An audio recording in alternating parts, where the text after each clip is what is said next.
வணக்கம். என் பேர் எஸ் கணேஷ்குமார். நான் விருதுநகர் மாவட்டம் சாத்தூர்லேருந்து ஓமேட்டுப்பட்டிங்கிற கிராமத்துலேருந்து படிக்க வரேன். நான் வந்து நடந்து முடிஞ்ச குரூப் 4 எக்ஸாமில் ஸ்டேட் லெவலில் 4th ரேங்க் வந்திருந்தேன். சுடர் விளக்காயம் தூண்டுகோல் வேண்டும்ங்கிற மாதிரி நான் எஃபோர்ட் போட்டு படித்தாலும் நான் ஸ்டேட் லெவலில் எடுக்கிறதுக்கு காரணமாக இருந்த வந்து சிப்பி, வெல்ல முடியும், வீக்கெண்ட் இந்த மாதிரி டிஸ்பிளேஸ் தான் காரணமாக இருந்தது. நான் வந்து காலேஜ் படிக்கிறதே ஒரு செகண்ட் இயர்லேருந்தே நான் படிக்க ஸ்டார்ட் பண்ணிட்டேன். அப்போ வந்து எனக்கு என்ன படிக்கணும், தமிழ் எப்படி படிக்கணும், ஜிகே, மேக்ஸ் எல்லாம் எங்கேருந்து படிக்கிறது, புக்கு படித்தா போதுமா, அவுட் சோர்ஸ் படிக்கணுமா, இதெல்லாம் எனக்கு எதுவுமே தெரியாது.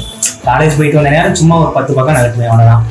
அடுத்து நான் காலேஜ் கரெக்டாக முடிக்கிறேன். எனக்கு வந்து கோவில்பேட்டில் வந்து டேப் ஐஎஸ் அகாடமி இருக்கிறது எனக்கு தெரிஞ்சது. நானும் என் ஃப்ரெண்டும் வந்து அட்மிஷன் போட்டோம். என் ஃப்ரெண்டு வந்து நான் தான் சேர்த்து விட்டேன். எங்கேயும் கிளாஸில் சேர்த்து விட்டு நான் வந்து சிப்பி டெஸ்பேச்சில் ஜாயின் பண்ணேன். சிப்பி டெஸ்பேச் வந்து நான் எந்த டெஸ்ட்டுமே ஆப்சென்ட் ஆகலை, எல்லா டெஸ்ட்டுமே எழுதிடுவேன். ஒவ்வொருத்தவங்க வந்து கொஸ்டின் பேப்பர் வந்து டெஸ்ட் அன்னைக்கு வாங்கிட்டு போயிடுவாங்க. அப்படி வந்து வாங்கிட்டு போகக்கூடாது. எல்லாமே டெஸ்ட்டுக்கு அன்னன்னைக்கு நடக்கிறது அன்னைக்கு எழுதி முடிச்சிடும். நான் வந்து எந்த ஒரு டெஸ்ட்டுமே ஆப்சென்ட் ஆகலை. அடுத்த கட்டத்துக்கு கொண்டு போனது வந்து வீக்கெண்ட் டெஸ்ட்டு. ஏன்னா அதுதான் வீக்லி டெஸ்ட்டு ஹோல் சிலபஸாக நடத்துவாங்க. அதுவும் ஸ்கூலில் நடத்துவாங்க. அது வந்து எனக்கு உண்மையிலேயே குரூப் 4 டெஸ்ட்டுக்கு இருக்கிற எக்ஸ்பீரியன்ஸ் வந்து அப்போ தான் கிடைக்கும். எல்லாருமே நல்லா படிங்க. அதுக்கு இந்த ஸ்டேட் லெவல் ரேங்க் எடுக்கிற காரணமாக அந்த இன்ஸ்டியூட்டுக்கும் ஆகாசாருக்கும் நன்றி தெரிவிச்சுக்கேன்.